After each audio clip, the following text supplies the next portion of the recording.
Oh, time for bed. Oh, no, you don't.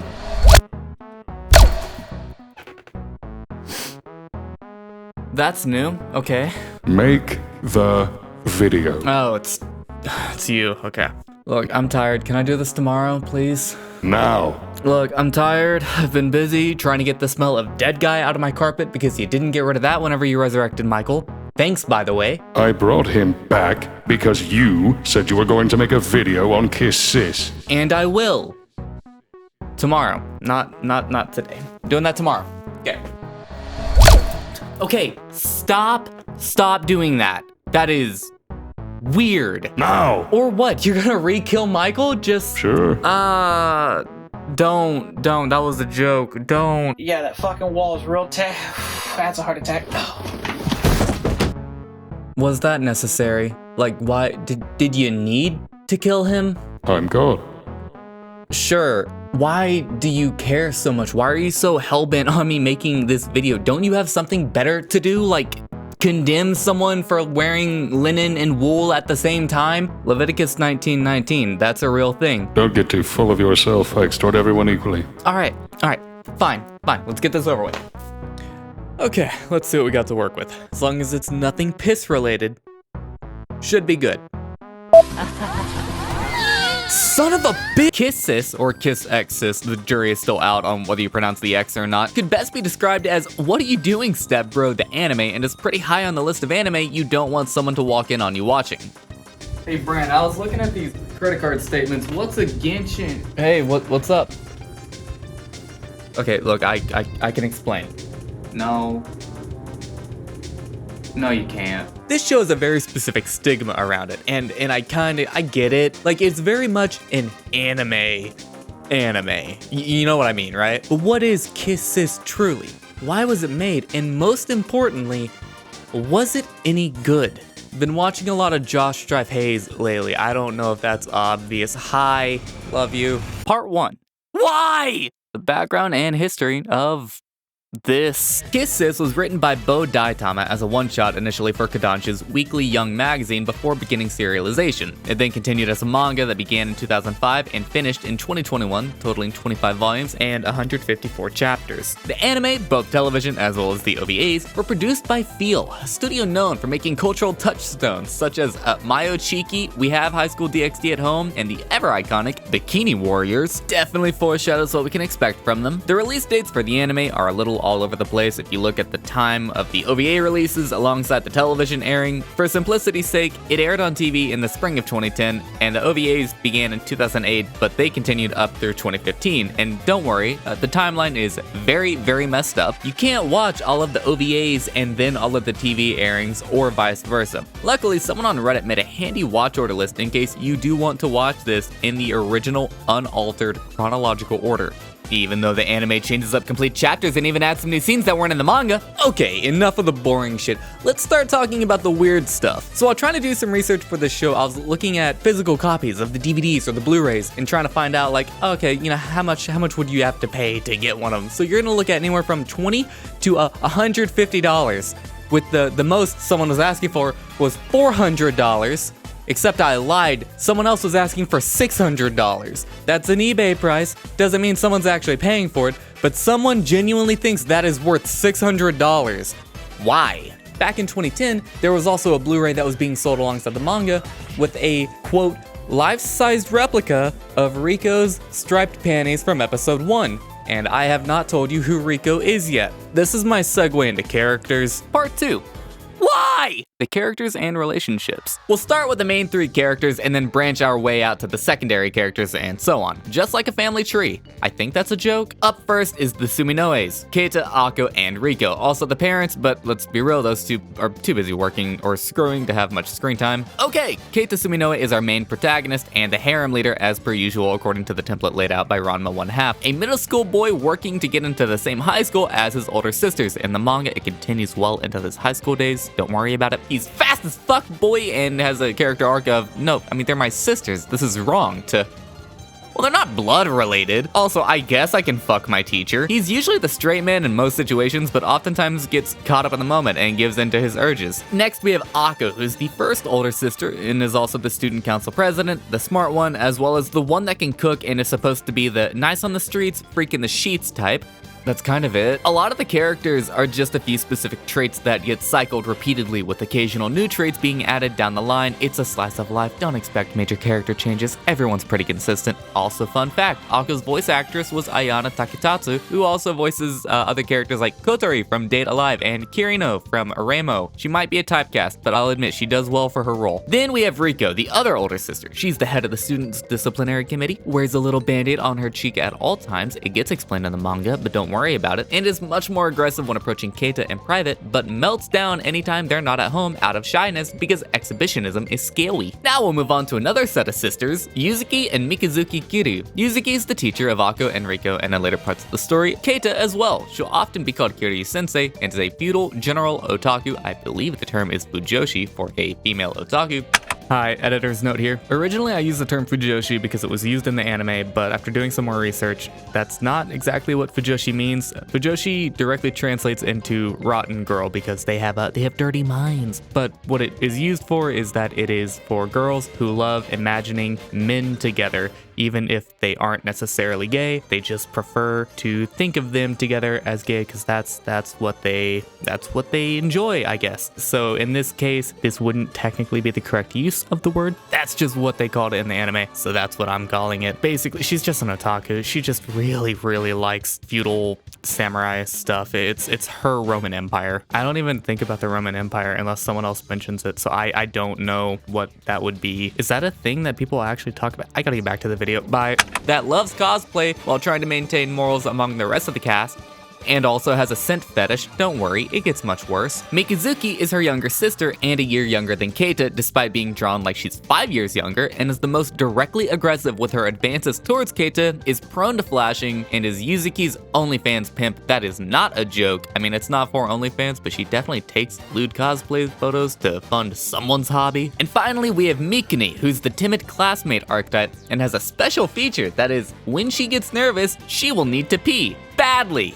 You can see where that's going. I showed a brief clip earlier. That happens a lot. She's a really sweet girl, but her character is mainly used for humiliation and golden showers. For the supporting cast, there's not many people. In fact, I can only think of 2 groups, the main trio's parents and Keita's friends. The parents, they exist somehow. The parents are madly in love and fully support the girls making advances on Keita because they aren't blood related, so it's fine.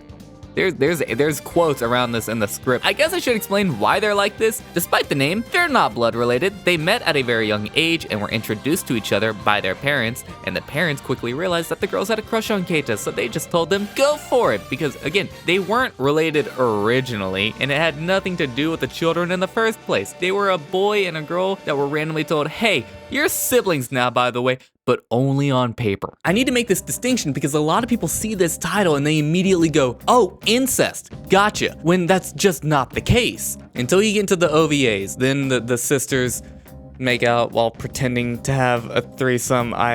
Okay, I've got no defense for that. I've got nothing. Let's talk about the things that YouTube won't like. Part 3, why? The content of the episodes. This isn't going to go well. It's borderline hentai.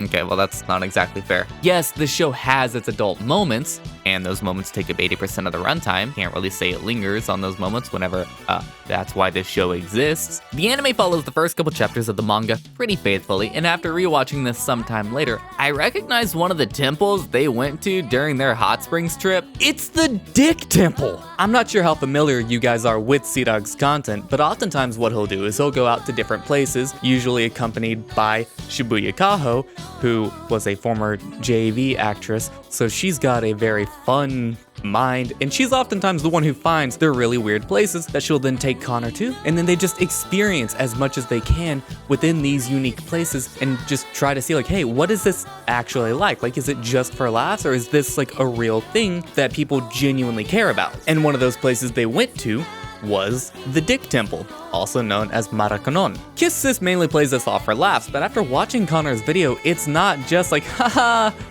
penis.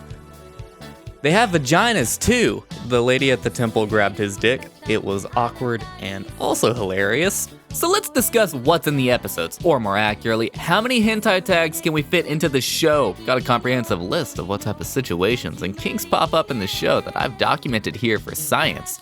This is for science! And based on my findings, we have, okay, urophilia, which is peeing, starting off strong there. Teacher, step siblings, or incest light. Thigh crushing, body riding, food play, cosplay feet. I said cosplay feet like that's two separate tags. Hidden stuff, femdom, pubic hair, nipple play, shaku arrow, which I learned was a thing from this show. Oops, swimsuits, yuri, blindfold, exhibitionism, shibari, pegging, actual incest, and finally, the cherry on top, the pièce de résistance. Hi, my name is Brent Monk. Is this the FBI? Perfect. I need you to do me a favor. Go ahead and put me on all of your watch lists. Yeah, all of them. No reason, just, I figured I'd go ahead and take the initiative and just get this whole situation sorted out early, so, yeah. Thanks. Okay, now I can get back to work. So that's work. Oh my god, why are you still here? I'm everywhere, and I'm not just your god. I'm the god of countless people. Which religion do you even belong to? The right one. Okay, I've got no argument with that. Let's go. What? Stop doing that. So now that I've got a government agency watching my every move, let's just move on to the next part of the video. I did not have a segue for this part. Part 4. Why? Why? This show exists, but why? What's the point of this show? Does this show have a goal? And following those questions, does it succeed? And is it good? Kiss Sis is a seinen, not a shonen, which is usually what 80% of anime is. Shonen refers to media aimed towards younger guys, whereas seinen is media aimed towards older guys, like 30 years or older. It's not aimed at younger boys, and therefore the fact that it has more extreme topics isn't really surprising. Usually people just correlate anime to pretty casual, youth-friendly shows, i.e.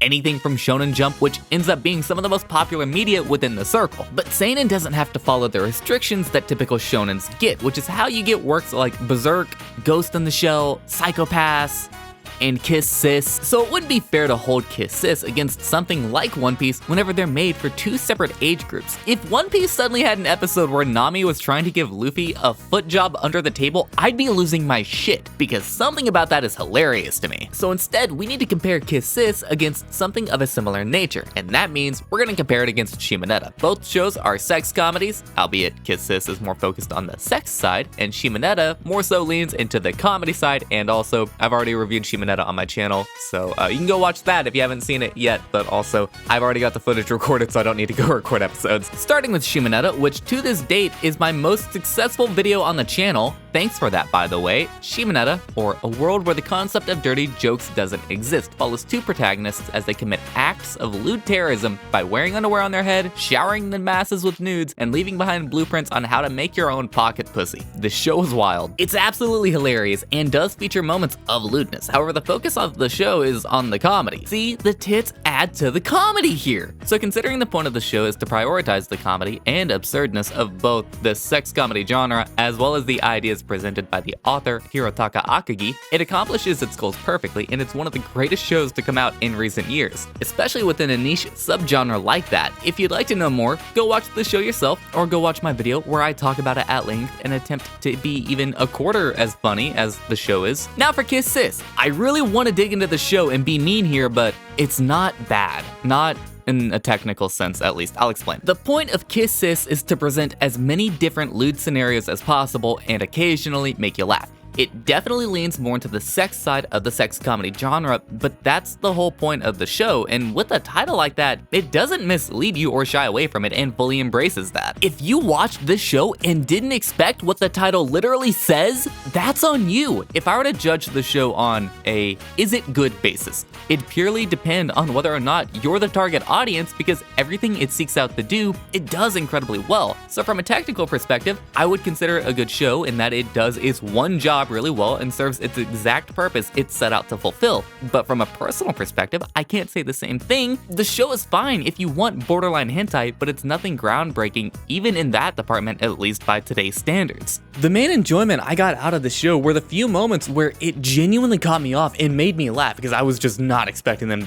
to go that direction. That, and I potentially am now leaving this show with a new kink, which personal reflection and self-discovery definitely affects your enjoyment on an anime. I also went ahead and went to my anime list just to read the reviews that people left on this show, and oh my god, some people just invent new ways to write like 12-paragraph essays talking about an anime. Like, not like me. I don't do that. Shut up. No, I'm not. I am one of these people now.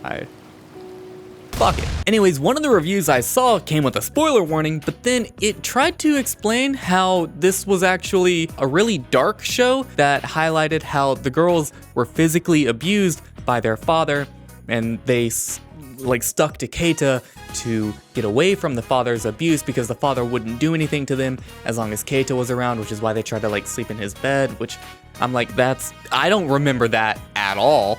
So what? Do I have to read the manga now? You're going to read the manga. Why do you want me to suffer? Because I'm God. Because you're God. Yeah. Thanks. Part 5. Why? The manga. Okay, I normally don't review manga because I also don't know how on earth I'd edit this to even keep it in any way entertaining, but I'm going to do my best. And also, I read 2 to 3 times as much manga as I do anime. I don't read, and you get what I mean. Considering how much manga I do consume, I trust in my ability to nitpick the shit out of this. The manga has way more jokes than the anime, which is nice and also disappointing. Why not have the jokes in the anime? You tried to make the anime significantly hornier, but all it has over the manga is audio, and that can be solved by putting on an ASMR video while you read. Most of the manga is pretty entertaining, although there are debates over which girl he should have ended up with. No, I will not spoil who it is. You can read it yourself, if you're brave enough. I know a bunch of people also don't like the teacher arc in the manga. I think Kiryu-sensei is the best girl, so I might have some bias there, but you know, I'm sorry for being right. There's a couple different moments in the manga that were just straight up changed in the anime, and that's not always for the best. For example, the scene where they form a human Ouroboros under the table to hide from their parents. Yeah, that never happened in the manga. Also, Mikuni and Mizuki are just about non-existent and don't pop up until he graduates from middle school, which means, yes, there are significantly less piss-related scenes in the manga. Thank God. Comparing the anime, both the television airing as well as the OVA follow the manga pretty closely, although again, the order you'd have to watch everything is a little all over the place. The television airing ends with Keita's graduation from middle school, which is chapter 19. In this chapter, the girls want his buttons from his jacket, which I forgot was a thing, and do a lottery system to get rewards and time with Keita. Only one person got what they wanted, and of course, Keita gets put in the locker room with Mikuni, who, of course, needs to pee, but before anything could happen, the sisters open the door and scream at him. It's hilarious, and everyone's having a great time. And then it happens. Trigger warning here for essay. I know I try to make light of situations and joke about everything, so I'm gonna try my best here to not come across as distasteful. I doubt many people will remember this chapter specifically because from the forums I've read, no one remembers this chapter. Chapter 20 of X Sis features Keita, Akko, and Riko literally minutes after the graduation ceremony. In the anime, it cuts off right after the moment Akko and Riko open the gym storage room and stop Keita from hugging Mikuni. Okay, cockblock. Then in the anime, it hard cuts to them at home for a separate celebration, which doesn't matter. The hard cut transitions from chapter 19 to a completely new scene made by the anime producers. That's a good thing. In the manga, the gym teacher notices a commotion near the gym storage room and goes to figure out what's going on.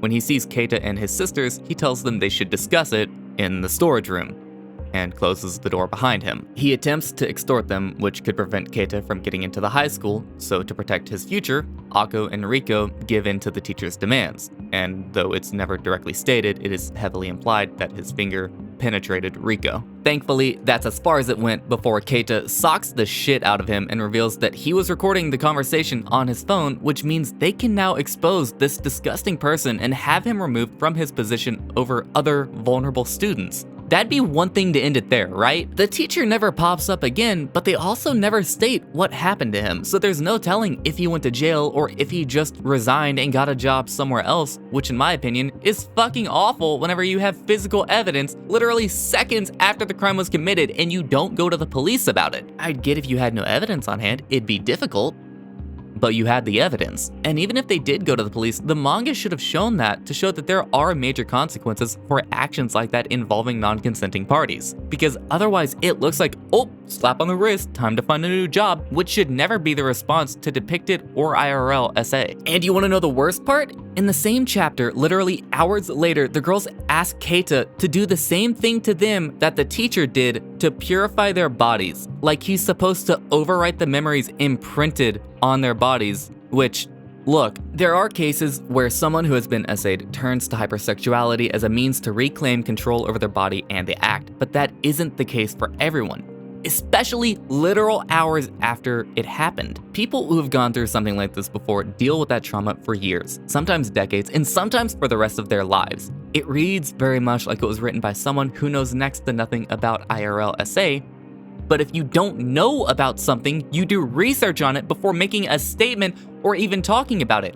Even more so whenever that thing you're talking about is something heavily traumatizing to someone. I'll be leaving resources in the description below in case anyone watching this has dealt with something of this nature, or if you haven't but you'd like to support someone who has, there will be charities down below for that as well. Again, I don't normally like to dive into serious topics on my channel. I want my channel to be an escape from the reality that oftentimes reality sucks, but I feel the need to address this because X Sis within the ecchi community is pretty famous, or infamous depending on who you ask, but not for this chapter, but because of the idea the title alone provokes. Most people forget this chapter even exists, and it happens really early on in the manga. I'm not even gonna say that something like this shouldn't be depicted at all, and there are mangas that do depict similar and sometimes worse situations infinitely better. I know this is gonna be like comparing a McDonald's cheeseburger to A5 Wagyu, but to show how poorly X Sis handles this, look at Berserk. Spoilers for Berserk, by the way. Guts, the main protagonist, was raped as a child by a grown man after being sold by the only father figure he had. And Casca had the same thing happen to her after Griffith literally put his whole army up as a sacrifice to what is essentially Satan, and everyone in that army was her friend. She watched all of her friends be massacred, and then the man she trusted most violated her. Both characters deal with the trauma induced by these actions for the remainder of the series and genuinely struggle to not just move past it, but attempt to form real human connections again after their PTSD makes it hard for them to feel comfortable opening up to anyone. Hell, Casca pretty much age regressed a decade or two following what happened. Then she remained in that mental state for volumes afterwards. Now, to be fair, this takes place within a dark fantasy story, arguably the darkest fantasy story ever told, but even the focus was on the character development post-trauma. Hell, even if you want to make an argument of NTR, you typically know it's going to have NTR either based on the title or the tags before it hits you with anything. This chapter was a sucker punch hitting you without warning. X Sis doesn't focus on character development, it's a fucking ecchi harem that suddenly involves molestation of a minor by a full-grown adult and tries to resolve that character trauma by making a joke and then having the MC perform the same act on the girls literal hours later. It's so out of place and then handled so poorly because of the genre it's within. You can't keep having comedy when you have two of the main cast constantly struggling with PTSD, which means you need to wrap that up ASAP, but if you can't explore what that actually means for the characters involved, it begs the question, why make that a part of the story in the first place? I've seen some people defend parts of the chapter by saying it shows how much Akko and Riko love Keita that they'd literally sacrifice their body for the sake of his future. No! You could prove that point by countless other means instead of SA. The story and plot points exist the way they do because the writer chose to make those plot points happen. The writer could just as well decide to use a different scenario, so you're not going to convince me that this jarring tonal shift is in any way valuable or necessary. Honestly, this is something the anime has over the manga because I guess someone at Field decided, oh, well, that's fucking awful. Let's make a separate conclusion to the graduation ceremony. And if you only watched the anime and never read the manga, you never would have seen this or known about this chapter because even people who've read the manga, again, forget that this shit happens.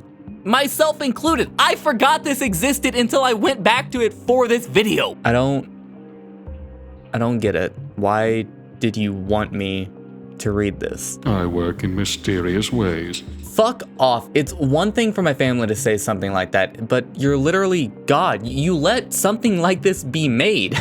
And that was a mistake. A mistake.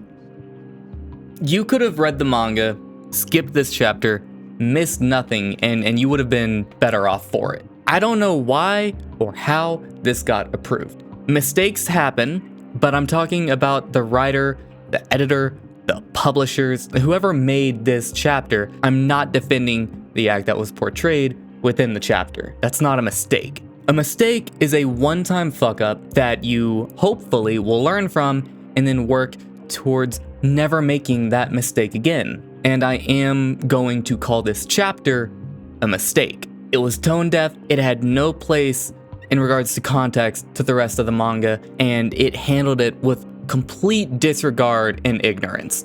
I want to reiterate that the problem with this chapter wasn't the act that was shown in the chapter, but in how it was portrayed in context with the rest of the story. You could very well make a story involving something like this and then use that to show the ramifications of those actions and how it affects someone afterwards. Something like this should have been handled with more care. Is it fair of me though to act like this over one chapter compared to the rest of the manga? I don't know. Does a single mistake ruin everything? It depends. Depends on the person, and it depends on the context of everything else. For some people, this could completely ruin everything. And for others, this could just be, at most, a slight blemish. A lot of times, I try to consider the intent of the creator over the reception of the audience, because a lot of times, people don't go back to actually check context once something pops up. They just kind of take someone else's word for it and then runs with it. And I don't blame them, because that's a normal human thing to do, and you won't go check unless you actually care. And most times, people don't care, and that's fine. Like, there's only so much time you have in the world. Most people don't want to spend that time just looking up things that ultimately have no bearing on their life. But this chapter feels like there was no intent, or at the very least, no clear intent. It just randomly popped up, and then it was never mentioned again for the rest of the story, with no character development following it. So I don't know what I'm supposed to take away from this chapter. Is it trying to prove how much the girls love Keita? Maybe, but like the rest of the manga does that more than enough, so I can't say that that's a good defense for this. Originally, I was going to rip into the anime, and it turns out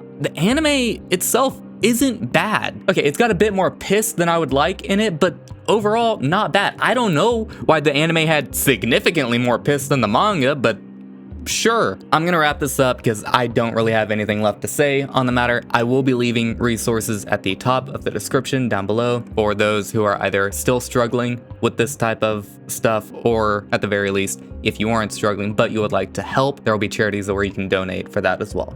I don't want to end the video on a sad note, so be nice to people and be careful. How do I end this video? Wait, how did I not make a single piss X Sis joke?